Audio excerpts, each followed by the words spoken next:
a tour de force of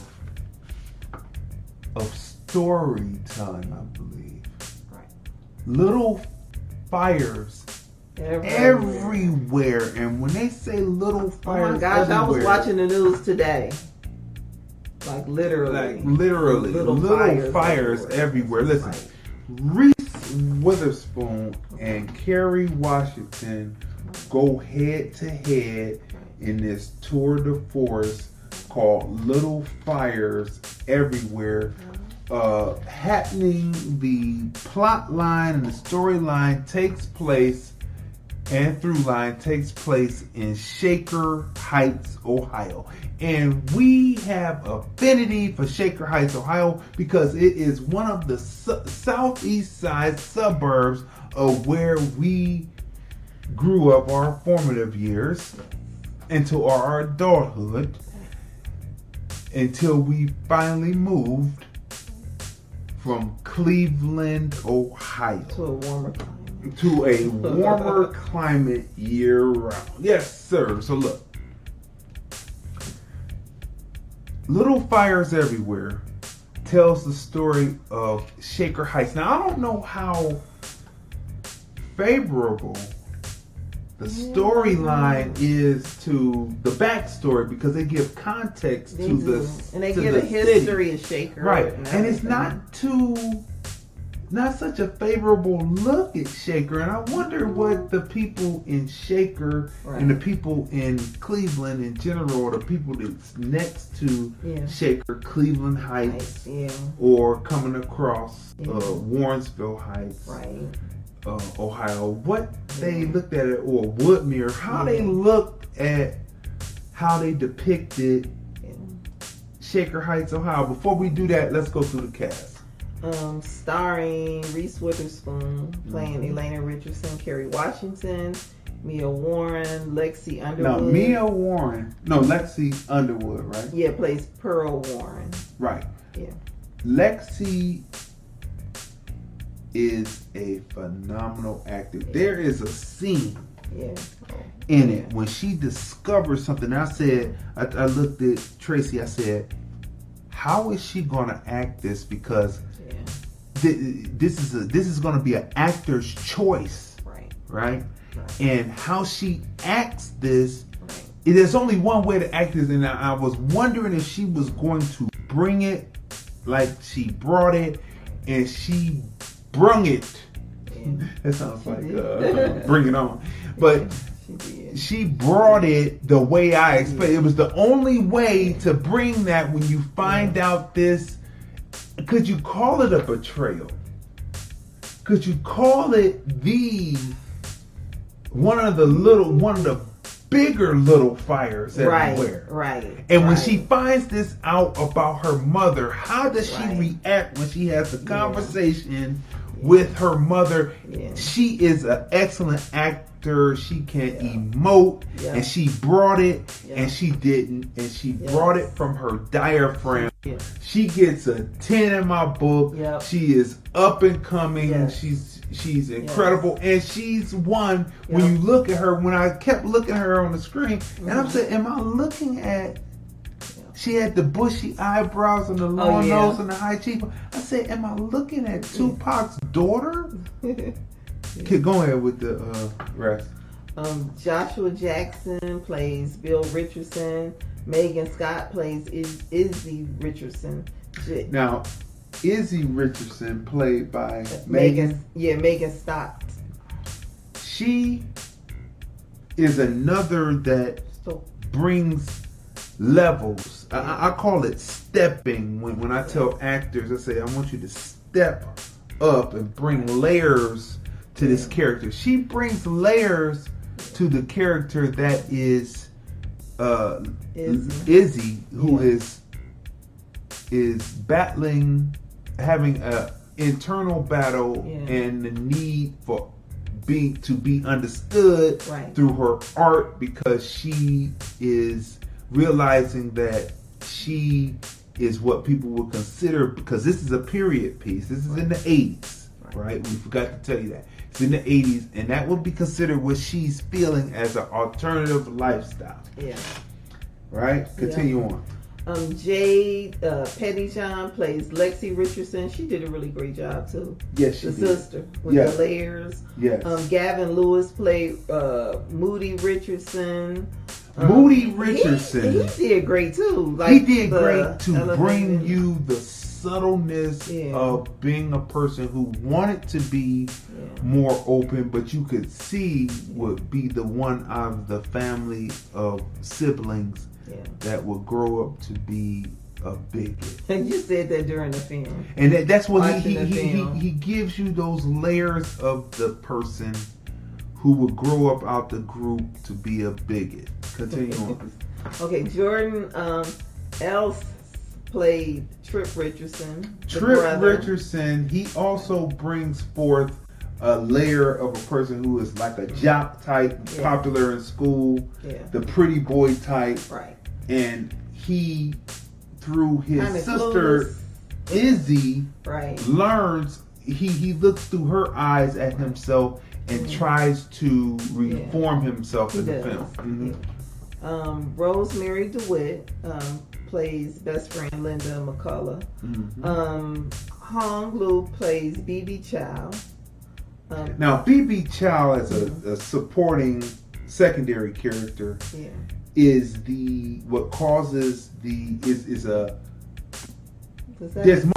an ensemble cast, so there's multiple stories, but this is a story that is a through line that affects every character involved outside of the main focal story, which is Reese Witherspoon and who she is as a person, and Kerry Washington's character, who she is as a person, how they come together and knock heads. But this is the through line that ties all of that together and continues it in an infinity circle. Go ahead.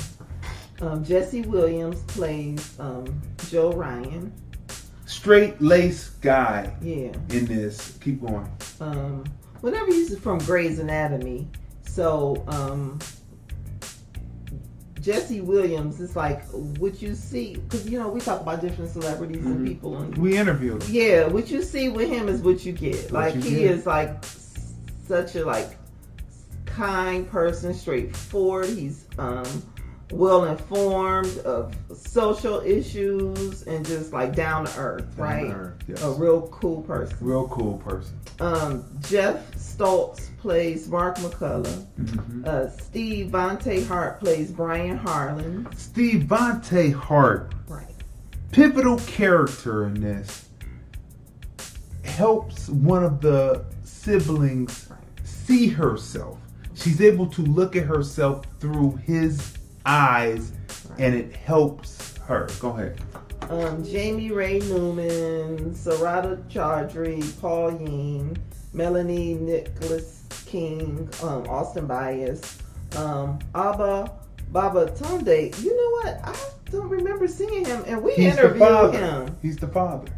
Oh, wow. He's the father. He's another actor who is down to earth. Who he is what you see is what you get. He is so kind. Right. Yes. And also Tiffany Boone plays the young Mia. That's right. Tiffany Boone plays the young Mia. Now, people, you have to binge watch this. Yes. This is a tour de force. It is. And Reese Witherspoon keeps coming off. She came off of Little Lies, 2 seasons. Big Little Lies. Then she went over to the morning show. Right. And we reviewed both of those. Gave them great ratings. And now she's on here. So her PR and her agent and her manager is getting her the work, and she continues to work just like executive produce, and just like Kerry Washington, she comes from Spike Lee camp, right. Then she does the film The Last King of Scotland, She's great in that film. Then she comes through, and then she's playing Olivia Pope, Then she does American Son. We reviewed that American Netflix. Son. And then now Little Fires Everywhere, and her acting ability to bring different characters. Even though she played that character of Olivia Pope, so long she is not typecast, and she brings a different nuance to each character that she plays, that she portrays. So you have to watch this. You have to watch. You have to watch it. Let me not shake my head. No. Yes, you have to watch this. Little Fires Everywhere. Kerry Washington and Reese Witherspoon, they're also executive producers. See, this film, series. This series. Yeah. You know, it's so good. It's like a each film. one is but it is it's film. It's well done. Well done. Each episode. It's like, and like you said, it's like just like layers, and I love stories like that, just like layers. Like the first season of can't think of it now. The first season of with Julia Roberts on Amazon. Oh, you talking about Homecoming? Homecoming, yes. So with Little Fires Everywhere, I love it because it's just like little like layers, and like literally like so many different storylines going on, like exactly like little fires everywhere. And it's just so well written, and we don't want to give anything away. And the meaning of it is summed up in the finale episode of Little Fires Everywhere. Like I said, I don't know how did you take the way they depicted Shaker? When you know, like you said, coming from like that area, I wasn't in the beginning, like when everything was shiny and glossy, the way they introduced the characters, right? So for the little girl was like mesmerized, and she was just so happy, and to finally have like a home, you know, because you'll see from watching the film, they do a lot of traveling. So they finally found a place that they could call home, which was in Shaker Heights. So you get the history of Shaker, and like just all of the greatness about living in Shaker, and what you're graduating from Shaker, and the world is your oyster because the education is great, and you can get into great schools because you graduated from Shaker Heights High School, and it's just shiny and just like positive. What you find about the girl is that she has the aptitude. Her mother schools her, and she has the aptitude to be there, and she fits right in and gets the grades in this accelerated school system. Go ahead.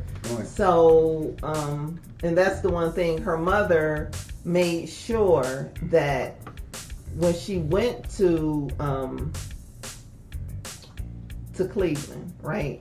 She made sure that her daughter, in the movie they mentioned Red Zone, but she made sure that her daughter was in a great school system. So you'll see from watching it, as the mother, as they travel the United States, she's very, very cognitive that the school system is an excellent school system. So when her daughter is registering to Shaker, she's so smart, that she tested out of the girl wanted to be in the algebra class, right? They said, no, you need to be in geometry. So they said, okay, well, take a test and test out.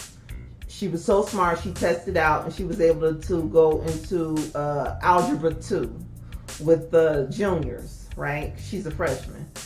So but as the story moves on, and the shininess of Shaker, it starts to dull. The varnish goes away. Yeah, varnish goes away, and it's just dull, and so then it turns like not so positive. Right. Their experience in Shaker isn't like a positive experience. And then there's a scene when Kerry Washington's character is in the grocery store shopping, and she's listening to a story of Shaker Heights on her headset, on her Walkman, and it tells there about Shaker, and it tells some interesting things that even us who come from Cleveland, that has been held from you, because we came through in the 90s. We Right. came of age in the late 80s, came Right. to driving in the late 80s, came of age, adulthood in the 90s, right?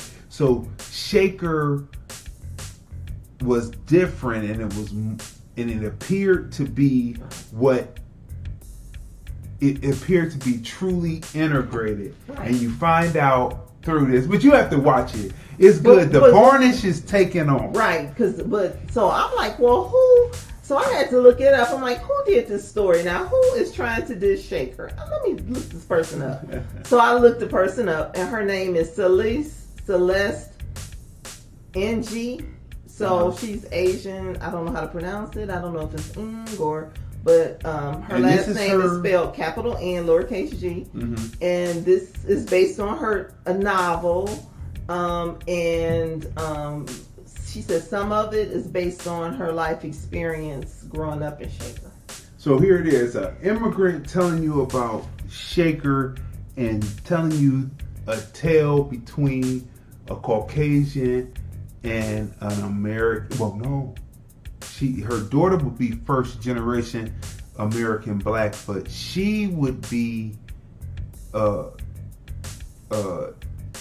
first moving to America, right? Because she moved with her parents to America from Jamaica.